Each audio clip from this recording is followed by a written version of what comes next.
नागालैंड एवं केरल के राज्यपाल रहे औरंगाबाद के पूर्व सांसद निखिल कुमार ने दानीबीघा स्थित आवास पर गुजरात चुनाव को लेकर दी अपनी प्रतिक्रिया।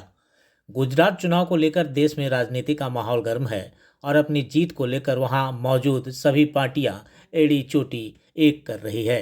गुजरात चुनाव के संदर्भ में कांग्रेस नेता व नागालैंड तथा केरल के राज्यपाल रहे निखिल कुमार ने भी अपनी प्रतिक्रिया दी है।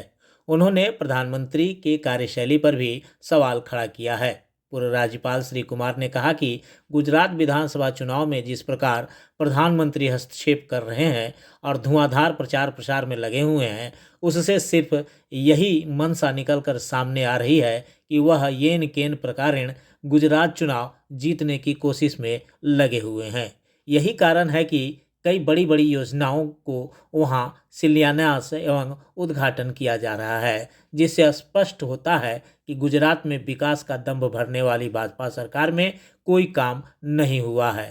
तभी तो प्रधानमंत्री योजनाओं के माध्यम से मतदाताओं को रिझाने और लुभाने का प्रयास कर रहे हैं, लेकिन वहां की जनता सब समझ रही है और इन सब से इतर वहां का चुनावी परिणाम चौंकाने वाला होगा। कांग्रेस की स्थिति जानने के लिए आप ये देखिए कि हिंदुस्तान का प्रधानमंत्री घर घर जाके प्रचार कर रहा है।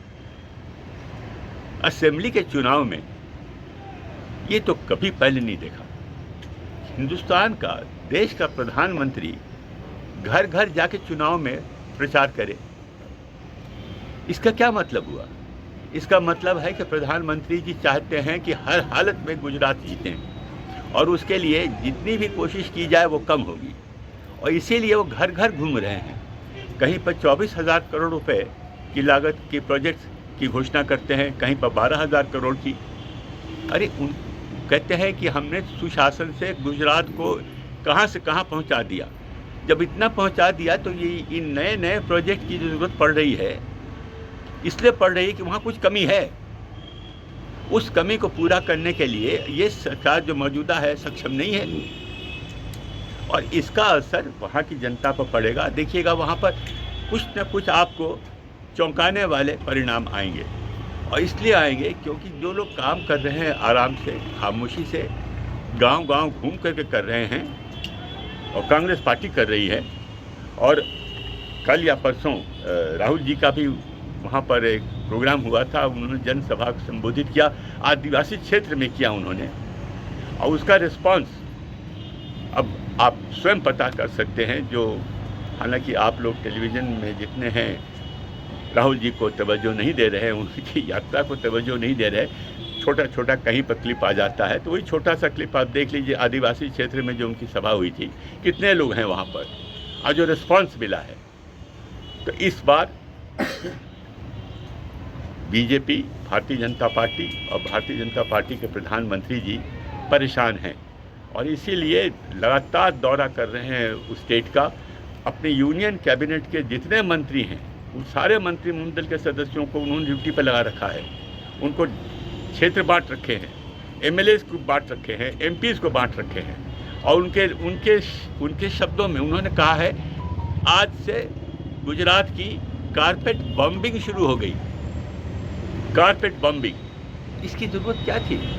जब तक कि वो ये नहीं समझते हैं कि बिना इसके नहीं जीत पाएंगे।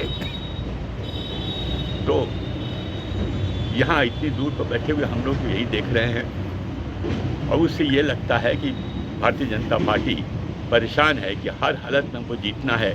पूरा मंत्रिमंडल केंद्र का उसमें लगा हुआ है, प्रधानमंत्री लगे हुए हैं, घर घर घूम रहे हैं, नए नए प्रोजेक्ट की घोषणा कर रहे हैं। अब प्रोजेक्ट की घोषणा जो करते हैं उसको दूसरे अगर करते हैं तो कहते हैं तो रेवड़ी बांट रहे हैं। वो नहीं रेवड़ी बांट रहे, दूसरे बांट रहे हैं, और दूसरों के पास अधिकार ही क्या है रेवड़ी बांटने का? उनके पास सरकार है, राज्य की सरकार है, केंद्र की सरकार है, तो जो मर्जी में आता है बोलते जा रहे हैं। अब देखिए उसका क्या असर पड़ता है। मुझे पूरा विश्वास है कि गुजरात की जनता इस बात इनको समझा देगी कि साहब आप ये जो घूम घाम करके हम लोगों को लुभाने की कोशिश कर रहे हैं, उससे महंगाई नहीं कम हुई है, उससे बेरोजगारी नहीं गई है, वो आपसी मतभेद और वैमनस्य की भावना जो है वो नहीं गई है, बल्कि और बढ़ गई है। प्रशांत किशोर तो क्या लगभग क्या आप सरकार बना पाएंगे गुजरात में? ये बताइए, किसी भी चुनाव के परिणाम के बारे में कोई कुछ घोषणा कर सकता है? हम इतना कह सकते हैं कि हम लोग की स्थिति बहुत अच्छी है और जो पिछले सालों के चुनाव में हमारे परिणाम हुए थे उससे हम बहुत ज़्यादा सुधर करके परिणाम देंगे।